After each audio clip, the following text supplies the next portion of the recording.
Greetings, people of Earth. Welcome back. My name is Jax, and this is my first October video.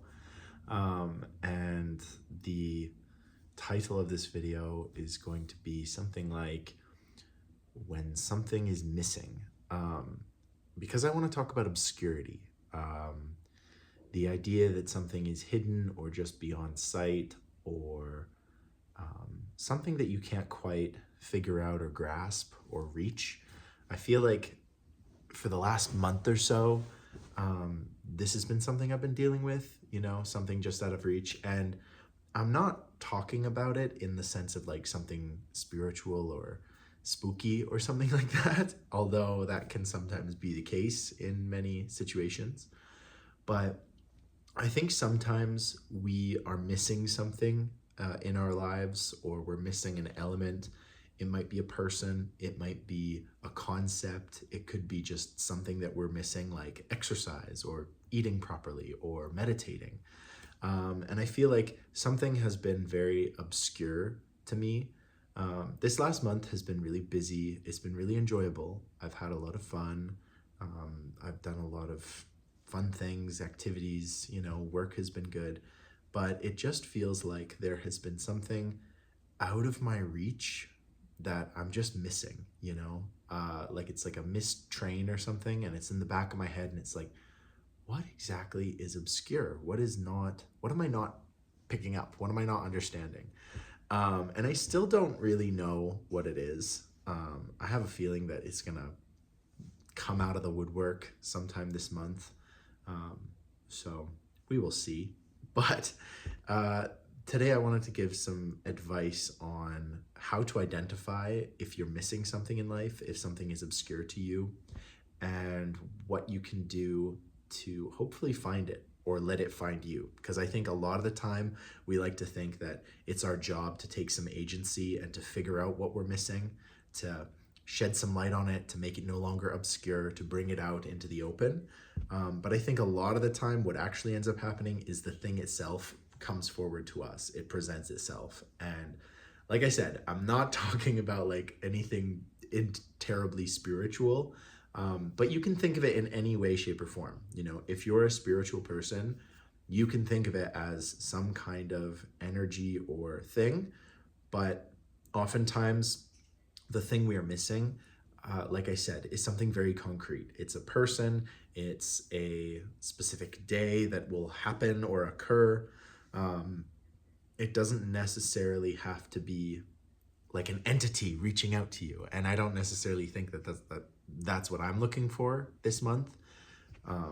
But anyway, so I think the first thing that anyone should do is just have some mindfulness, do like a self-check, analyze what's going on with my body right now, my health. Am I sleeping properly? Am I eating properly? The daily maintenance stuff. If you think of your body as like a car or something, I think guys tend to think in these metaphors, but you want to look at all of the physical components that help you run day to day. Are you getting enough fuel? Are you getting enough rest and relaxation? Sometimes maybe you just need a bit of a surface level car wash, have a shower, feel clean, feel energized, those sorts of things. I think you definitely want to perform that at the very basic level. If you feel like, man, what am I missing? What is this thing? Am I feeling like I don't have human connection in my life? Am I not connecting with the people I love? Am I not communicating? Am I not communicating with myself? Is there something going on in my system or whatever that's just off? And I guess that's a good way of describing whether you're missing something or not, is, do you feel off? Do you feel off balance, out of sorts, irregular, unusual? And I think all of those things are good to be mindful about and to keep an eye on. The second thing, and again, a little counterintuitive, but I don't think you want to stress or fixate on it. Like I said, a lot of times these things will present themselves to you. You'll wake up in the morning and go, that's what it was. Or you will identify like, oh my gosh, of course. Or you'll miss a deadline, or someone will call you and be like, hey, weren't we supposed to do this? And you'll go, That's what I was missing. Or your keys appear on the kitchen table and you just didn't know you were looking for them, and then they just showed themselves to you. So general maintenance, make sure you're healthy, make sure you're doing well, evaluate yourself, but then also don't fixate on what you're doing, you know? And the third thing is it can be to bounce ideas, you know? I talk to myself, I just speak out loud, and it kind of helps me figure out what my subconscious or what I'm supposed to be doing. But you could bounce off a person, your pet, you know, whatever you want. But I think we are social animals and we are meant to live in society, not just interact with it. We're supposed to be inside of it and encompass it. So it can really help to bounce your ideas off of yourself or other people, you know, a dog, a cat. I think those are great instinctive creatures that kind of help us figure this stuff out. But in general, I think those are really important to keep in mind. And I think the fourth thing is to understand that this thing is probably obscure or missing from your life because you're not exactly at the right moment in your life to get this thing, to receive it. And I know I sound like such a medium or like a spiritual whatever, but I do think at some points you're just not ready to grasp something. When you lose someone that you love, this is an example I'm going to use. When you lose someone that you love, they talk about going through the stages of grief or that kind of thing. And it's like denial, anger, acceptance, moving on, those things. And the idea behind those stages is that you have to sort of process something, whatever it might be, from all the way around. Like you have to take different angles at it, you know, getting angry, getting really depressed, denial, just being like, it's not real. And then you finally come to the conclusion like, no, this is real. I've looked at it from every angle. I have tried to work through it. And, you know, it's just a fact of the universe. So when something is obscure, oftentimes it's obscure for a reason. Although it's hard to understand when you're losing your keys or something, like what is the reason for this? But you really never know why something is obscure or why you are delayed or late or you forget something.